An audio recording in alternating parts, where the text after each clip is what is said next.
जय Hind, welcome to back Photon classes. ठीक है, आज के सेशन में हम पढ़ाने वाले हैं ट्रांसपोर्टेशन, परिवहन। ठीक है, बायोलॉजी चैप्टर 3 है, ये बायोलॉजी का है, क्लास 10। ये देखिए क्लास 10 का चैप्टर 3 है ट्रांसपोर्टेशन। आखिर ट्रांसपोर्टेशन होता क्या है, परिवहन होता क्या है, इसको हम समझेंगे। तो ट्रांसपोर्टेशन का मतलब एक तरह से समझ सकते हैं आप, ये एक प्रकार का यातायात भी साधन हो सकता है। ठीक है, या आप हो सकते हैं आप आज शहर में हैं, आज गांव में हैं, हो सकता है कल शहर में जाइएगा पढ़ने के लिए। तो आखिर किसकी सहायता से जाइएगा? ट्रांसपोर्टेशन की सहायता से, परिवहन की सहायता से। ठीक है, तो परिवहन होता क्या है इसके बारे में हम लोग समझेंगे। ठीक है, तो देखिए अगर बायोलॉजी की भाषा में समझे तो हमारे जैविक प्रक्रियाओं के दौरान हमारे शरीर में जितना भी उपयोगी पदार्थ बनते हैं, अनुपयोगी पदार्थ बनते हैं। ठीक है, जो उपयोगी पदार्थ बनते हैं उनको क्या शरीर क्या कर लेता है, रख लेता है। और अनुपयोगी जो पदार्थ होते हैं यानी हानिकारक जो पदार्थ होते हैं उसको क्या करते हैं, श्वसन के रास्ते क्या करते हैं, शरीर बाहर की ओर निष्कासित कर देते हैं। ठीक है, तो आखिर ये सब किसकी सहायता से होता है? ट्रांसपोर्टेशन की सहायता से। तो आइए इसको समझते हैं हम। यहाँ पे देखिए, यहाँ पे क्या कर रहा है, उपयोगी, यानी यहाँ पे देखिए किसी जीव में, यहाँ पे आप किसी जीव लगा सकते हैं, किसी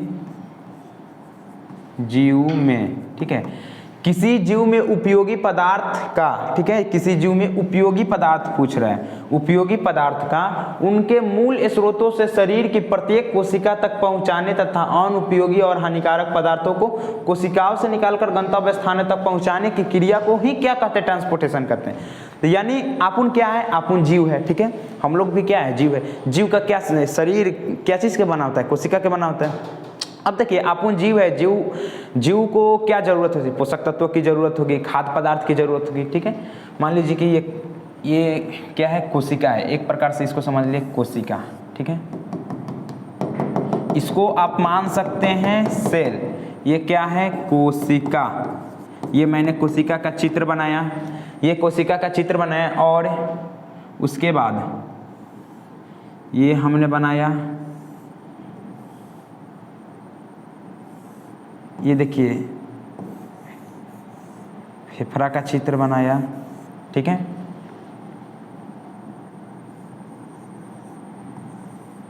ठीक है दोस्तों। अब यहाँ पे देखिए अपुन का जो जरूरत होती है, पोषक तत्वों की जरूरत हुई है, यानी पहले भोजन। ठीक है, भोजन, जब हम लोग भोजन खाते हैं तो सबसे पहले जाता कहाँ पे है, सबसे पहले जाता है पाचन तंत्र में। कहाँ जाता है, पाचन तंत्र में। ठीक है दोस्तों, और देखिए सबसे पहले हम लोग जो भोजन करते हैं, ठीक है, जो हम लोग भोजन करते हैं, खाते हैं, खाद्य पदार्थ पोषक तत्व तो कुछ भी हो, भोजन करते हैं तो सबसे पहले कहाँ पे जाता है, पाचन तंत्र में जाता है। ठीक है, और पाचन तंत्र में उस क्या होता है, छोटे छोटे उस भोजन को छोटे छोटे खंड में विभाजित किया जाता है, यानी छोटे छोटे टुकड़ा में कर दिया जाता है। और वो छोटे छोटे टुकड़ों को क्या कहाँ पे भेजा जाता है, छोटी आंत में। छोटी आंत में चूंकि भोजन का पूर्ण पाचन होता है। ठीक है, तो सबसे पहले समझिए छोटी आंत में, यहाँ पे देखिए छोटी आंत में। ठीक है, छोटी आंत में जाता है, चूंकि भोजन का पाचन छोटी आंत में ही होती है। इसके फलस्वरूप छोटी आंत में जाता है तो इसके फलस्वरूप क्या हमें मिलता है, अमीनो अम्ल। क्या मिलता है, अमीनो अम्ल। ठीक है, वसा अम्ल, वसा अम्ल। ठीक है, और ग्लूकोज। क्या मिलता है, ग्लूकोज। यानी इसको रासायनिक सूत्र में भी लिख सकते हैं C6H12O6। समझ में आया? यहाँ पे आप ध्यान दीजिए, यहाँ पे देखिए सबसे पहले भोजन करते हैं, पाचन तंत्र में जाता है, छोटे छोटे खंड में उसको विभाजित किया जाता है। उसके बाद छोटी आंत में जाता है, तो वो छोटी आंत में के चूंकि पूर्ण पाचन हो जाता है छोटी आंत में भोजन का, तो छोटी आंत में चूंकि भोजन का पूर्ण पाचन होगा तो उसके फलस्वरूप क्या हमें मिलेगा, अमीनो अम्ल मिलेगा। ठीक है, अमीनो अम्ल मिलेगा, वसा अम्ल मिलेगा। ठीक है, उसके बाद ग्लूकोज यानी C6H12O6 मिलेगा। और ये तीन चीज जो है, अमीनो अम्ल, वसा अम्ल, ग्लूकोज, आखिर किसकी जरूरत होती है, ये तीन चीजों की। तो हमारे शरीर में जितने भी विभिन्न कोशिका उसकी जरूरत होती है। ठीक है, तो कोशिका कैसे लेगा ये तीन चीज, अमीनो अम्ल, वसा अम्ल, ग्लूकोज को कैसे लेगा? आखिर लेगा तो जाएगा ना कोशिका में, तो ये जाएगा। आखिर किसकी सहायता से जाएगा? तो आखिर ट्रांसपोर्टेशन की सहायता से जाएगा। यानी ट्रांसपोर्टेशन एक तरह से समझे कि रक्त की सहायता से जाता है, ब्लड। आने वाले समय में हम रक्त भी पढ़ाएंगे। ठीक है, तो यहाँ समझिए जा रहा है किसकी सहायता से, ट्रांसपोर्टेशन की सहायता से।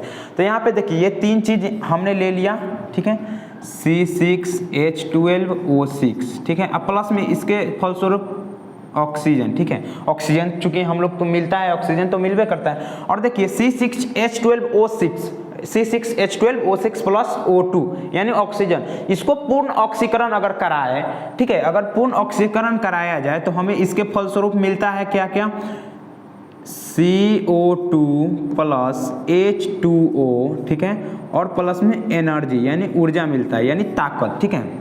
तो अब यहाँ पे देखिए क्या कर रहा है, उपयोगी पदार्थ, उपयोगी पदार्थ क्या है, C6H12O6, समझ में आ रही है बात। उपयोगी पदार्थ इसमें क्या है, C6H12O6। यहाँ देखिए उपयोगी पदार्थ है C6H12O6 और ऑक्सीजन और जल और ऊर्जा, ये चार चीज हमारा उपयोगी पदार्थ है। और देखिए क्या कर रहा है, उपयोगी पदार्थों को उनके मूल स्रोतों से, ठीक है, शरीर के प्रत्येक कोशिकाओं तक पहुंचाना। तो इनका मूल स्रोत क्या हो गया, छोटी आंत हो गया, ठीक है, मूल स्रोत से प्रत्येक कोशिकाओं तक पहुंचाना, यानी छोटी आंत मूल स्रोत हो गया। और ये मूल स्रोत से प्रत्येक जितने भी शरीर में कोशिकाओं है उस कोशिकाओं तक पहुंचाना, ठीक है, कोशिकाओं तक पहुंचा दिया। उसके बाद अनुपयोगी और हानिकारक जो पदार्थ होता है उसको निकालकर गंतव्य स्थान तक पहुंचाने की क्रिया को हम लोग क्या कहते हैं, ट्रांसपोर्टेशन। यानी हमारा जो CO2 है, ठीक है, क्या है, CO2।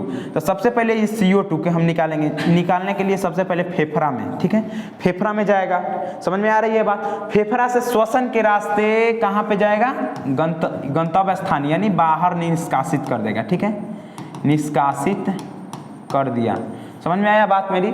तो यानी यही डिफिनीशन है किसी जीव में उपयोगी पदार्थ उनके मूल स्रोत से शरीर के प्रत्येक कोशिकाओं तक पहुंचाना तथा उपयोगी और हानिकारक पदार्थ जितने भी होते उनको शरीर के गंतव्य स्थानों तक पहुंचाने की ही क्रिया को हम लोग क्या कहते हैं, ट्रांसपोर्टेशन कहते हैं। आई होप कि आप लोग समझ गए होंगे कि ये होता क्या है, समझ में आ गया। तो यहाँ पे आप देख सकते हैं ये फिगर की मदद से हम बहुत अच्छी तरीके से समझाएं, आने वाले समय में हम रक्त भी पढ़ेंगे, ठीक है। अब इसको इरेज करते हैं। अब देखिए अब यहाँ पे हम लोग समझते हैं, अब यहाँ पे हम लोग समझेंगे पौधों में पदार्थों का परिवहन आखिर किस प्रकार से होता है, ठीक है। पौधों में पदार्थों का परिवहन, ये तो हम लोग समझ गए ट्रांसपोर्टेशन, आसान भाषा में ये कुछ नहीं था, ट्रांसपोर्टेशन बहुत ही इजीली था। अब इसमें समझेंगे पौधों में पदार्थों का परिवहन, ठीक है। अब यहाँ पे देखिए आप लोग ध्यान से देखिएगा,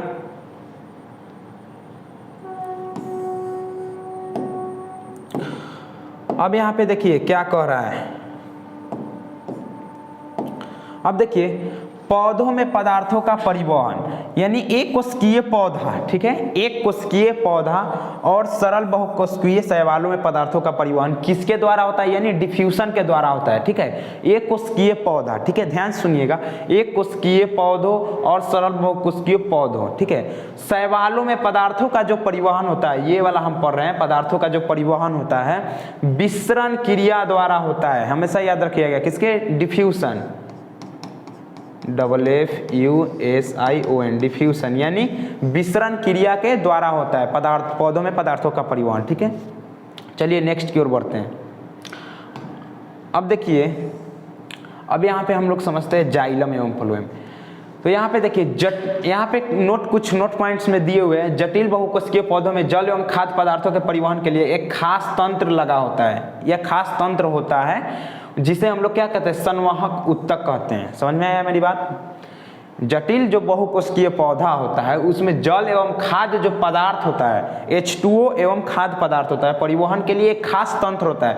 उसी खास तंत्र को, जो खास तंत्र होता है उसी खास तंत्र को क्या कहते हैं, संवाहक उत्तक कहते हैं, ठीक है। अब देखो इस तंत्र के भी दो भाग होते हैं, कितने भाग, दो भाग। तो ये दो भाग कौन से, जाइलम और फ्लोएम, ठीक है, जाइलम और फ्लोएम। अब जाइलम फ्लोएम के बारे में हम लोग समझेंगे।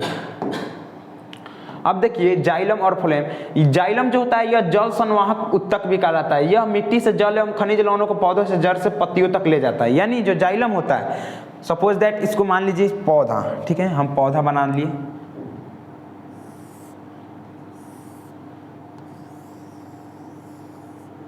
इसको मान के चलिए पौधा, ठीक है, जड़ है।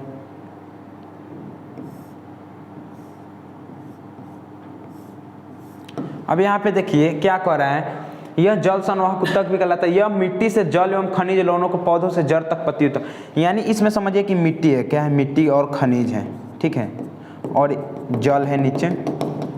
ये जाइलम क्या करता है, यहाँ पे ध्यान से सुनिएगा, जाइलम क्या करता है, मिट्टी और जल, ठीक है, मिट्टी एवं जल और खनिज लवण को पौधों के जड़, यानी ये जो पौधा है, पौधा के जो जड़ है, क्या है, जड़ है, ठीक है, पौधा के जो जड़ रहता है, जड़ से पत्तियों तक ले जाता है, यानी मिट्टी, जल और खनिज लवण को पौधा के जड़ से क्या ले जाता है, हर एक जो पौधा के विभिन्न पत्ती है, ठीक है, ये पत्ती है, ठीक है, ये क्या है, जितने भी पौधा में पत्ती रहता है सारे कहाँ तक ले जाता है, पत्तियों में ले जाता है, ठीक है। और पेड़ पौधा में पूरे जितने भी बॉडी होते हैं, पेड़ पौधा के जितने भी बॉडी होते हैं, विभिन्न बॉडी तक क्या करता है, मिट्टी, जल एवं खनिज लवण को ले जाता है, ठीक है। तो ये जाइलम का कार्य होता है। और फ्लोएम का क्या कार्य होता है, यह ऊतक पौधों में बना जो भोज पदार्थ होता है, ठीक है, यानी जो पौधा खुद से भोज पदार्थ बनाते हैं, ठीक है, वो बना भोज पदार्थ शरीर के विभिन्न भागों में वितरित करता है, शरीर के विभिन्न भागों में वितरित यानी भेज देता है,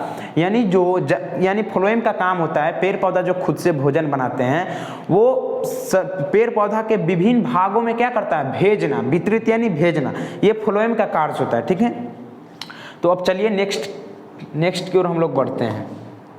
अब देखिए जाइलम एवं फ्लोएम में अंतर, ठीक है, जाइलम और फ्लोएम में अंतर इस प्रकार से है।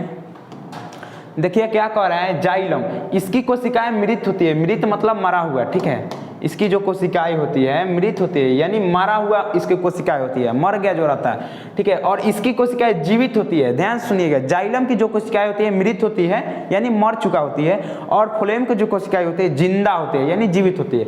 अब देखिए इसमें यह जल एवं घुलित खनिज लवण का स्थानांतरण करता है, यानी एक जगह से दूसरे जगह भेजता है, ठीक है।